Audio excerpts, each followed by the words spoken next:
गाढवाची गोष्ट. स्वतःची किंमत ओळखा. एका गावात एक शेतकरी होता. त्याच्याकडे एक गाढव होते. ते गाढव रोज शेतात जड ओझे व्हायचं. लोक त्याला हसायचे. अरे, गाढव म्हणजे मूर्ख प्राणी. हळूहळू त्या गाढवाला वाटू लागले की मी खरंच काही कामाचा नाही. एक दिवस शेतकरी त्याला मिठाच्या पोत्यांनी भरून बाजारात नेत होता. वाटेत एक ओढा लागला. गाढवाचा पाय घसरला आणि तो पाण्यात पडला. पाण्यात पडल्यामुळे पोत्यातील मीठ विरघळलं आणि ओझं हलकं झालं. गाढवाला कळलं, अरे वा, पाण्यात पडलो की ओझं हलकं होतं. दुसऱ्या दिवशी त्याने मुद्दाम पाण्यात उडी मारली. पुन्हा ओझं हलकं झालं. पण शेतकरी हुशार होता.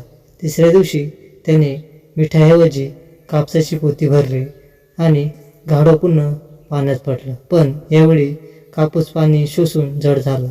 ओझं दुप्पट वाढलं. गाढवाला चालणंही कठीण झालं. त्या दिवशी गाढवाला मोठा धडा मिळाला. फसवणूक करून किंवा शॉर्टकट घेऊन नेहमी फायदा होत नाही. त्या दिवसापासून गाढव प्रामाणिकपणे काम करू लागला. गोष्टीतून शिकवण: शॉर्टकट नेहमी यश देत नाही. प्रामाणिक मेहनत खऱ्या अर्थाने फळ देते. स्वतःला कमी समजू नका, पण हुशारी चुकीच्या मार्गाने वापरू नका.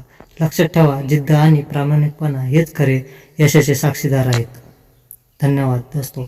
तर मित्रांनो, आपल्या चॅनल सबस्क्राईब केलं नसेल तर नक्की सबस्क्राईब करा. धन्यवाद.